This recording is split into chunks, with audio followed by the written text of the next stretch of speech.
그래도요, 그 전편에 이어서 하나님의 뜻을 아는 방법, 어떻게 하면 하나님의 뜻을 알 수 있을까, 이제 이어서 이제 계속 말씀을 전하겠습니다. 우리 모든 신자들은 다 하나님의 뜻을 알기 원하죠. 그래서 항상 기도합니다. 하나님 뜻을 보여주세요. 하나님 뜻을 환상으로 보여주세요. 또는 뭐 음성으로 들려주세요. 또는 하늘의 계시로 보여주세요. 뭐 이런 분들이 많이 있습니다. 근데 이러한 방법들은 옳지 않다라고 제가 전에 말씀드렸죠. 왜냐하면 성경에 이 보편적인 하나님의 뜻이 다 나와 있습니다. 그래서 성경을 통해서 하나님의 뜻을 분별하면 되고요. 우리의 지혜와 지식에 하나님의 뜻을 분별할 수 있는 총명을 주옵소서, 그러한 지혜를 주옵소서라고 기도하는 것이 더 합당한 기도의 방법이다라고 이미 말씀을 드렸습니다.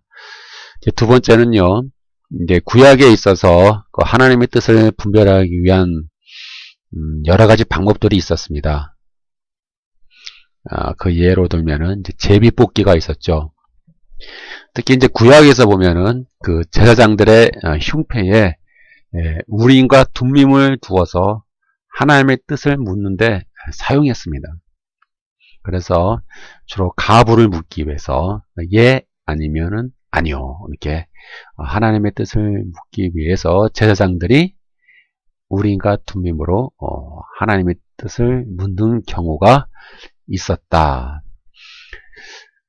그리고 이제 여호수아와 그 이스라엘이 이제 그 가나안을 정복할 때에 그 아이성에서 한번 패배한 적이 있습니다. 그래서 왜 패배했느냐, 도대체 무슨 이유 때문에 패배했느냐를 가려내는 방식으로 이 제비뽑기와 같은 방법을 사용한 것으로 추정됩니다. 그래서 여호수아 7장 14절에 보니까 너희는 아침에 너희의 지파대로 가까이 나오라. 여호와께 뽑히는 그 지파는, 이렇게 나와있죠. 뽑히는 그 지파는 그 족속대로 가까이 나올 것이요. 여호와께 뽑히는 그 족속은 그 가족대로 가까이 나올 것이요. 여호와께 뽑히는 그 가족은 그 남자들이 가까이 나올 것이며, 이렇게 그 뽑히는 방법을 통해서 맨 나중에 그 범인을 색출을 하였다. 또는 이제 사도행전에 보면은 이제 가룟 유다를 대신할 사도를 뽑기 위하여 그 제비를 뽑은 장면이 있습니다. 사도행전 1장 26절에 보면은 제비 뽑아 마띠아를 얻으니 저가 11 사도의 수에 가입하니라. 이제 이렇게 주로 이제 구약이나 신약에 이제 제비를 뽑아서 하나님의 뜻을 묻고 또 이렇게 실행하는 방법을 썼는데요.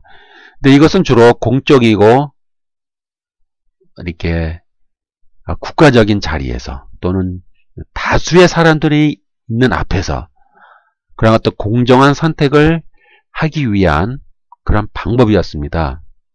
그래서 이러한 그 제비 뽑는 방법을 이 사적인 문제에, 우리 각 개개인의 문제에 일괄적으로 적용하기는 매우 어렵고 위험합니다.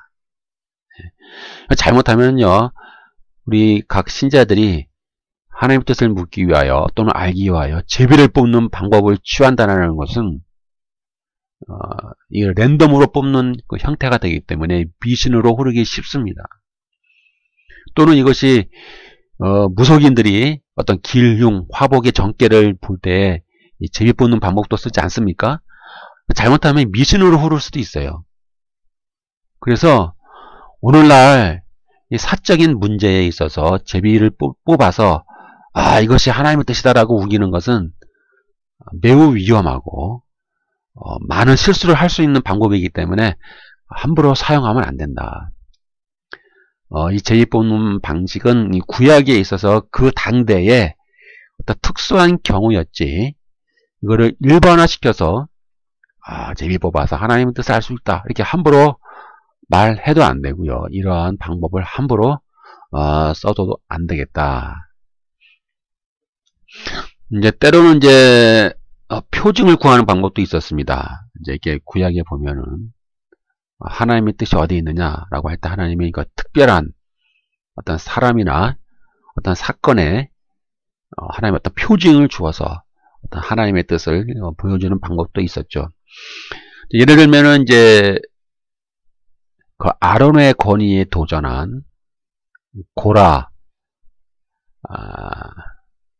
또는 다단과 아비람, 이제 이런 사람들입니다. 이런 사람들이 이제 그 아론의 권위에 대항을 했죠. 그리고 이제 그러나 하나님께서 이런 사람들을 이제 반역자로 여기고 땅이 갈라지고 분향단에서 불이 나와서 이러한 자들이 이제 몰살당하는 경우가 있었습니다. 그래도 이제 회개치 않으니까는 이 모세와 아론을 원망하던 백성들이 연병으로 죽은 경우도 있었습니다. 그래서 하나님은 이런 이제 아론의 권위에 도전한 고라와 같은 사건들이 다시는 일어나지 않기 위하여 이스라엘 12지파별로 지팡이 하나씩을 준비하여 증거궤 앞에 두라 이렇게 명령을 내립니다. 그리고 그 이튿날 그 지팡이들을 확인한 결과 아론의 지팡이에만 꽃이 피어 살구 열매를 열리게 하나님이 하셨죠. 그래서 하나님께서 그 아론의 권위를 공식적으로 모든 이스라엘 백성들 앞에서 공식적으로 이제 선언하고 인정하는 사건이 됩니다. 그래서 이제 이러한 아론의 쌍난 지팡이를 법궤에 보관하여 이제 증표로 삼았죠. 이제 이러한 표징 외에 이제 우리들이 잘 아는 기드온의 양털 뭉치 이러한 표징도 있습니다. 사사기에 보면은 이제 드보라에 의해서 40년간 이제 태평 세월을 보냈는데 이스라엘이요. 근데 또 다시 범죄를 저지르고 말죠. 그래서 하나님께서 미디안 족속의 압제를 받도록 심판을 하십니다. 이제 그때 다시 또 이스라엘 백성들이 회개를 하죠. 하나님 살려주세요. 하나님 살려주세요. 이렇게 회개를 하니까 하나님이 기드온을 택해서 이제 민족을 구원하라는 명령을 내리십니다. 근데 사실 이 기드온은요, 좀 소심하고 좀 두려움이 많은 사람인 것 같습니다. 그래서 성경에 보면은 그 핑계를 대는 구절들이 있습니다. 나의 집은 므낫세 중에서 제일 약합니다. 저는 집에서도 모든 그 가족 중에서도 제일 작은 자입니다. 나는 못하겠습니다. 이렇게 이제 사양하는 장면이 있습니다. 그럴 때 이제 사양할 때마다 기도는 이제 하나님께 징표를 보여달라고 그러죠. 하나님이 정말 저를 택했으면은 징표를 보여주십시오. 이렇게 해서 이제 뭐 잘 아시다시피 이제 양털 물체만 이슬이 내리게 해주십시오. 또 그 다음에는 이제는 땅에만 이슬이 내리게 해주십시오. 이제 이러한 장면들이 있습니다. 그래서 이제 하나님께서 이 기드온의 기도대로 응답을 해주셔가지고 증표를 보여주셨죠. 그래서 기드온이 어떤 용기를 가지고 미디안 사람, 또 아멜렉 사람, 뭐 동방 사람의 연합군들과 함께 전쟁을 해서 이제 이기는 장면이 성경에 기록되어 있죠. 그런데 이제 이러한 표징 같은 것도요, 우리가 상당히 신중해야 되고 아주 주의를 가져야 됩니다. 이제 우리들이 이제 기도할 때 실수하는 부분이 하나님이 뜻이라면 어떤 표정을 보여주십시오. 우리가 이런 기도를 하는 경우가 많이 있어요. 하나님, 이것이 만약에 하나님의 뜻이라면 하나님의 뜻이라는 표징을 보여주십시오. 어떤 사인을 보여주십시오.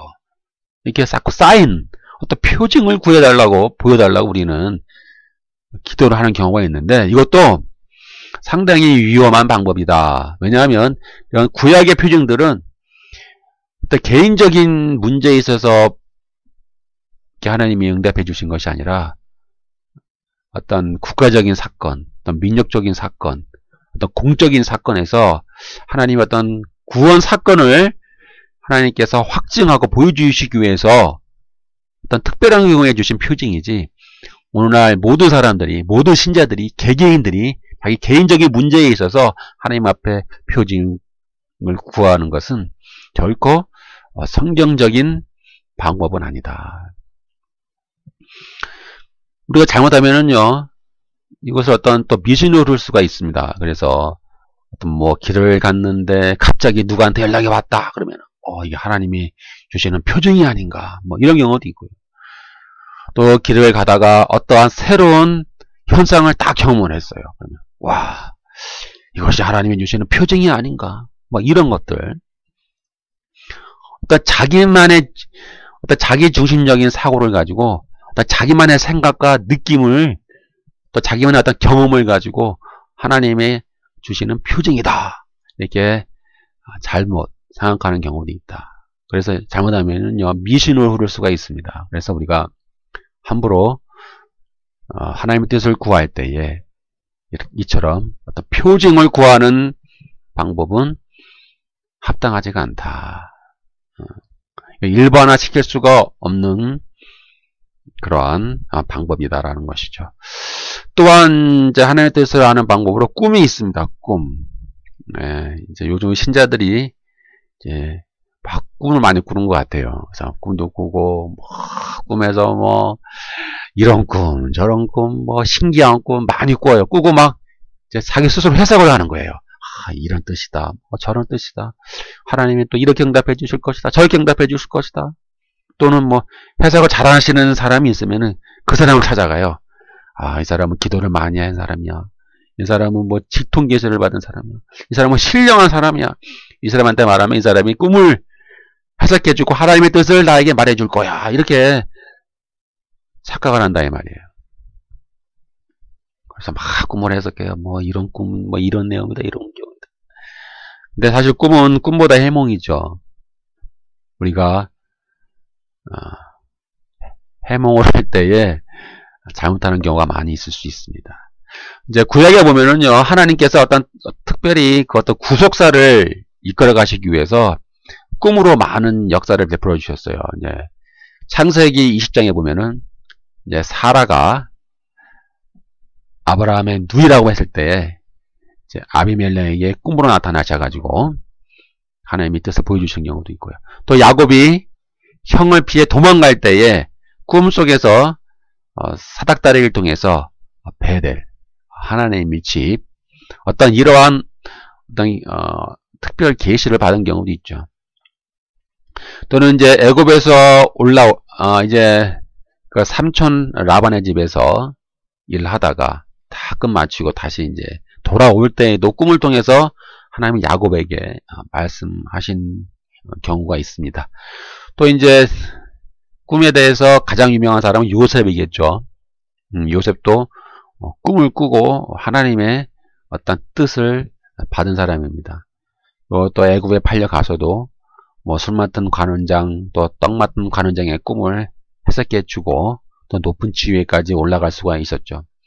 또 다니엘도 보면은 꿈과 환상을 해석하는 특별한 능력을 받은 사람이다라고 성경에 기록되어 있습니다.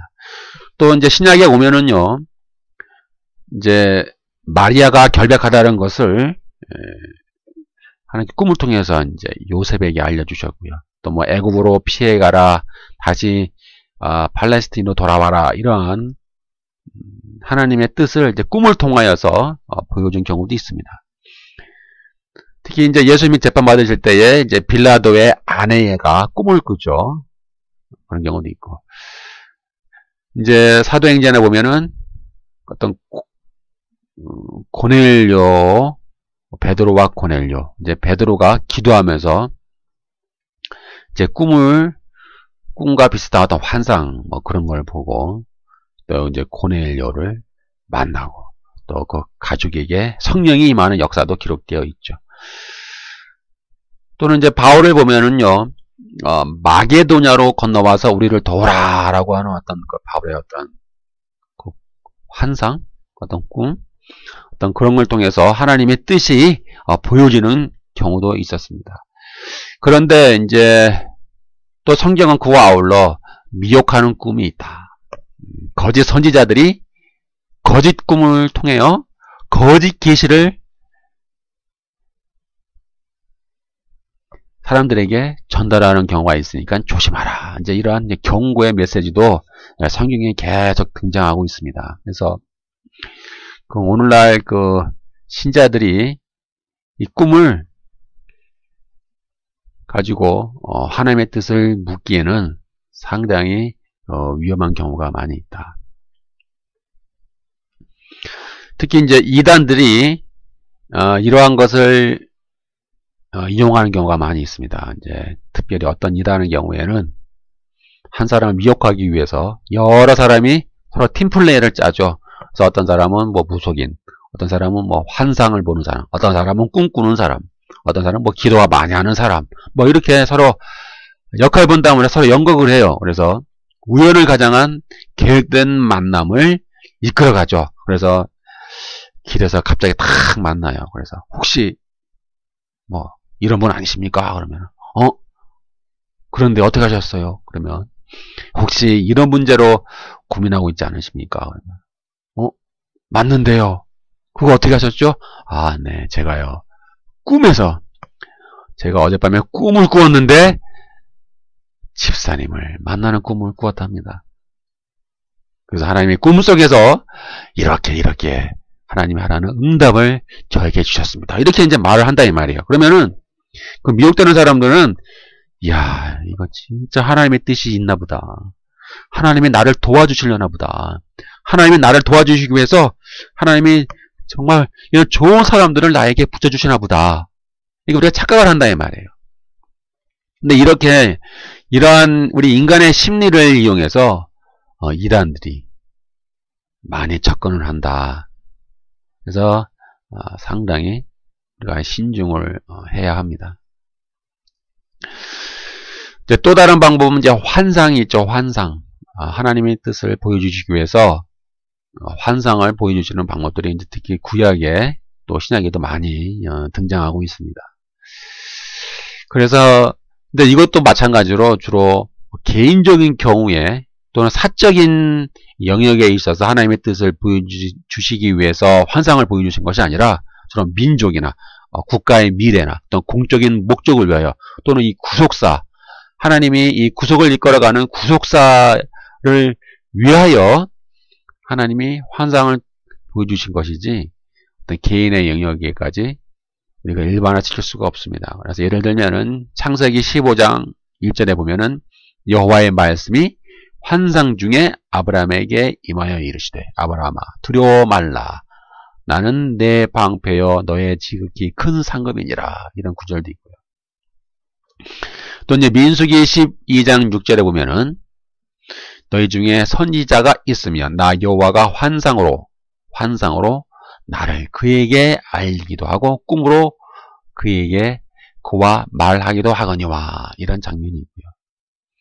아까도 말한 것처럼 다니엘 1장 17절에 보면은 이제 다니엘에 대해서 나오죠. 다니엘은 모든 환상과 꿈을 깨달아 알더라. 이런 특별한 능력을 가지고 있었고요. 또는 에스겔서 11장 24절에 보면은 이제 에스겔의 환상을 보는 장면이 있죠. 그래서 환상 중에 어떤 하나님의 뜻을 받는 그런 경우도 있습니다. 또 이제 사도행전에 보면은 9장 10절에 보면은 그 아나니아라고 하는 이제 다맥석에 있는 제자가 있는데 환상 중에 불러 이렇게 말합니다. 아나니아야. 이렇게. 그래서 바울과 이제 컨택이 되는 장면이 이제 나오죠. 또는 이제 사도행전 10장 3절에 보니까 이제 하나님이 고넬료에게 주시는 환상이 있습니다. 또는 이제 10장 17절에 보니까 또 베드로가 보는 환상이 있죠. 그래서 이 환상을 통하여 베드로와 고넬료와 또 그의 가족들이 만나는 그런 사건이 있습니다. 또는 이제 사도행전 16장 9절에 보니까 마게도냐 사람이 환상 중에서 바울에게 청합니다. 우리를 도우라, 우리를 도우라. 그래서 바울이 마게도냐로 떠나기를 힘썼다. 거기서 복음을 전하고 하나님께서 우리를 부르신 줄 알았다. 이제 이렇게 기록되어 있습니다. 또는 이제 사도행전 18장 9절에 보니까 바울이 복음을 전하는 가운데서 하나님이 환상 가운데서 바울에게 말씀하십니다. 두려워 말라. 침묵하지 말고 계속 복음을 증거하라. 이제 이렇게 환상 가운데서 역사하시는 장면이 있죠. 특히 이제 바울이 본 가장 큰 환상은 고린도후서 12장에 있는 셋째 하늘에 올라간 환상이었습니다. 그래서 성경에 보니까 셋째 하늘에 올라가 환상을 보고 계시를 받았다. 그런데 어떻게 했을까요? 그 환상과 계시를 다 말을 했을까요? 말을 하지 않았어요. 이것이 우리가 오늘날 주의 깊게 잘 깨달아야 되는 구절입니다. 만약에 오늘날 일반 사람들이 그런 어떤 셋째 하늘에 올라가고 뭐 천국에 올라가고 뭐 계시를 받았다 그러면 어떡하겠어요? 난리가 나겠죠. 지금도 그렇지 않습니까? 지금도 뭐 인터넷 보면은 뭐 환상을 봤다, 뭐 천국 갔다 왔다, 뭐 어떤 계시를 받았다는 사람들이 너무 많아요. 그렇죠? 그리고 뭐 천국 갔다 온 간증, 뭐 몇 월 며칠에 뭐 전쟁이 일어난다, 뭐 어떤 계시를 받았다, 뭐 이러한 간증들, 또 뭐 지옥 갔다 왔다, 뭐 지옥을 갔다 온 그런 뭐 간증들 너무나 많아요. 근데 여러분 주의를 하셔야 됩니다. 왜냐하면요, 바울은 절대로 자기가 체험한 환상과 계시를 말하지 않았습니다. 왜일까요? 왜 말하지 않았을까요? 바로 복음이 있기 때문에, 그리스도의 말씀, 복음이 있기 때문에, 하나님의 말씀이 있기 때문에 그 이상의 환상과 계시는 필요하지 않은 거예요. 그래서 바울은 말하지 않습니다. 그래서 고린도 후서 12장 6절에 보니까는 나는 말하지 않겠다. 누가 나를 보는 바와 내게 듣는 바에 지나치게 생각할까 두려워 그만두겠다. 이것을 좀 본받아야 돼요. 오늘 자칭 환상을 보았다고 하는 사람들, 오늘 자칭 뭐 계시를 받았다고 하는 사람들 본받아야 됩니다. 바울을 통해서. 네. 너무 설치지 않습니까? 근데 바울은 말하지 않아요. 왜요? 바울에게 진정한 환상과 진정한 계시의 완성은 십자가와 그리스도밖에 없기 때문이에요. 그 이상이 필요하지가 않은 거죠. 근데 오늘날 우리 신자들은 이상하게 환상을 더 원해요. 더 이상한 환상들, 특별한 환상들, 뭐 특별한 계시들, 뭐 특별한 음성을 들은 사람들, 뭐 이상한 사람이 너무 많아요. 이 사이비들, 이 사이비 교주들, 이 사이비 성령 운동하는 사람들 너무나 많아가지고 이 신자들이 전부 다 그런 사람들의 말을 막 귀를 기울이는 거예요. 뭐 이런 경우가 있더라, 뭐 저런 경우가 있더라. 근데 바울은 어떻게 했다고요? 말하지 않았잖아요. 바울은요, 자기가 본 환상, 셋째 하늘의 환상. 쉽게 얘기해서 바울도 천국 갔다 왔다 이 얘기입니다. 쉽게 얘기해서. 거기서 어떠한 특별한 계시를 받았다는 거는 말하지 않아요. 말할 필요가 없는 거예요. 근데 오늘날 바울보다 못한 분들이 왜 이렇게 바울보다 더 큰 환상을 받았다고, 큰 계시를 받았다고 거짓으로 증거를 하고 계십니까? 우리가 좀 반성해야 되지 않겠습니까? 바울에게 있어서 가장 큰 계시와 환상은 그리스도의 복음입니다. 하나님의 말씀입니다. 십자가와 그리스도밖에 없습니다. 그래서 바울은요, 자기가 본 환상과 계시를 책으로 쓰지 않았어요. 바울의 간증집, 바울이 천국 갔다 온 환상에 대한 책, 바울이 본 천국과 지옥, 바울이 받은 하늘의 계시, 뭐 이런 책을 쓰지 않았습니다. 한번 오늘날 이런 사이비들이 넘쳐나는 이 시대에 성경을 통해서 곰곰이 생각해 봐야 되겠습니다. 이제 말씀을 좀 정리하고자 합니다. 우리는 1992년 시한부 종말 사건을 너무나 잘 알고 있습니다. 저는 그 현장에 있었어요. 보니까요, 매일 이 시한부 종말로 믿는 사람들이 매일 밤 12시에 모여서 예배를 드려요. 그래서 예배를 드리는데 어떠한 초등학생이 나와가지고 하나님으로부터 받았다고 하는 그런 계시를 전하는 거예요. 몇 월 며칠에 북한이 쳐들어온다. 북한이 미사일을 쏘고 탱크를 가지고 오고 몇십만 명이 쳐들어온다. 그 직통으로 받은 계시다. 이렇게만 말을 하는 거예요. 그 사람들은 아멘, 아멘 하면서 1992년 조금 있으면은 우리가 하늘로 휴가됩니다. 하늘로 휴가됩니다. 그런 거짓 계시와 환상이 넘쳐났습니다. 저는 그 현장에 있었어요. 그래서 수많은 사람들이 미혹됐죠. 오늘날 20년도 넘게 지났는데 과연 성취된 것이 있습니까? 없죠. 조심해야 됩니다. 지금도 인터넷에 보면은 거짓 예언, 거짓 환상, 거짓 계시 너무 많습니다. 1992년 다미성교회 시한부 종말 사건 다시 일어날지도 모르겠어요. 비슷한 사람들이 너무나 많아요. 사기꾼들이 너무 많아요. 그럼 우리는 어떻게 해야 될까요? 다 믿어야 될까요? 목사의 말, 난 천국 갔다 왔다는 목사도 있고요.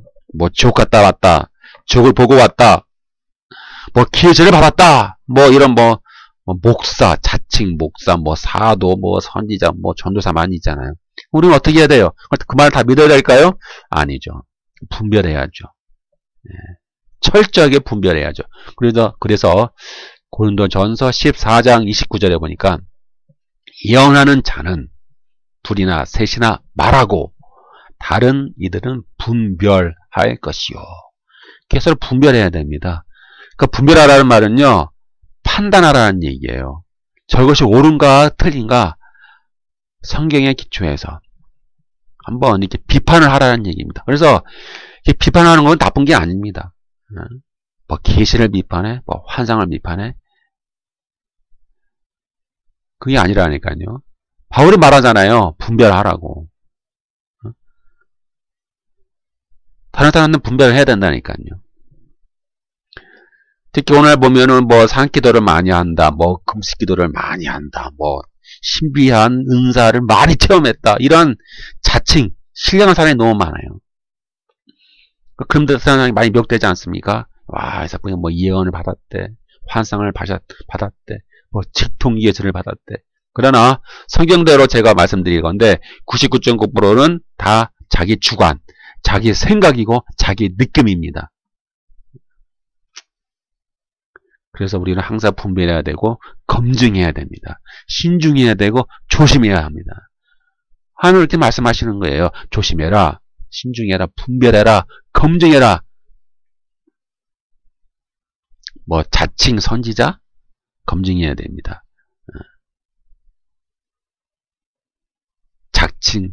자칭 직통계시를 받았다?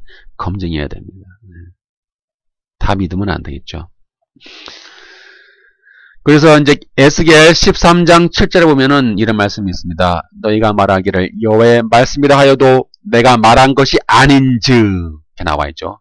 내가 말한 것이 아닌즉 어찌 허탄한 묵시를 보며 거짓된 점괘를 말한 것이 아니냐, 이렇게 나와 있어요. 또 13장 9절에 보니까 에스겔 그 선지자들이 허탄한 묵시를 보며 거짓 것을 점쳤으니 내 손이 그들을 쳐서 내 백성의 공회에 들어오지 못하게 하며 이스라엘 족속의 호적에도 기록되지 못하게 하며 이스라엘 땅에도 들어가지 못하게 하리니 너희가 나를 여호와인 줄 알리라. 또 예레미야 23장 16절에 보면은 마외 만군의 여호와께서 이와 같이 말씀하시되 너희에게 예언하는 선지자들의 말을 듣지 말라. 그들은 너에게 헛된 것을 가르치나니 그들이 말한 묵시는 자기 마음으로 말미암은 것이요 여호와의 입에서 나온 것이 아니니라. 우리는 항상 신중해야 됩니다. 허탄한 묵시, 거짓된 점괘, 또 자기 마음으로 말하는 것들 너무나 많아요. 특히 뭐 응답받은 사람들 중에 이런 분들이 있습니다. 저는 기도하다가 하나님의 응답을 받았다. 하나님이 마음속에서 이렇게 하라고 하시더라. 가만히 보면은요, 검증을 해야 되지 않습니까? 검증을 하면은 99.9%가 자기 생각과 자기 느낌이에요. 자기 생각과 자기 느낌을 하나님이 음성인 것처럼, 하나님의 뭐 특별 계시인 것처럼 착각하는 경우가 너무 많이 있죠.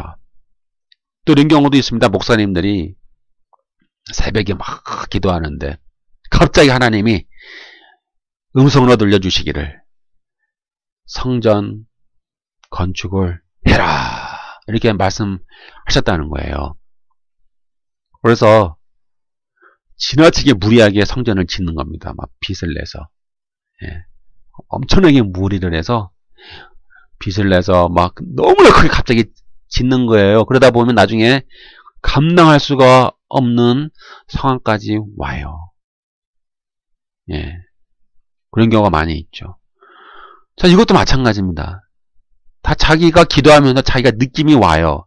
자기 생각이 와요. 근데 그것을 마치 하나님이 주시는 음성인 것처럼, 하나님이 주시는 어떤 말씀인 것처럼 착각을 하는 경우가 많이 있다.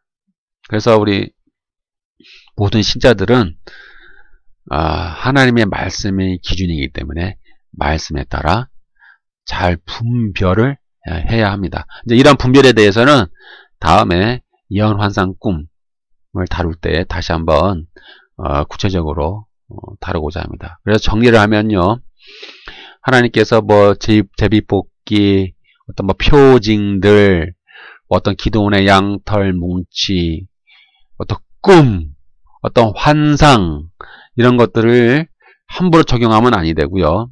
주로 구약에서는, 구약이나 신약 보면은 주로 공적인 연역 또는 어떤 구속사, 어떤 국가적인 것, 어떤 민족적인 것, 이러한 사건에 대해서 하나님의 뜻을 나타내 주었지, 개인의 문제, 개인적이고 이 사적인 문제에 대해서 이러한 방법으로 하나님의 뜻을 나타내 주는 경우는 없었다. 때문에 우리가 항상 신중해야 되고 조심해야 되고요. 항상 하나님의 뜻은 성경에 보편적인 하나님의 뜻이 기록되어 있기 때문에 항상 성경을 통하여 하나님의 뜻을 찾기를 주의 이름으로 축원드립니다.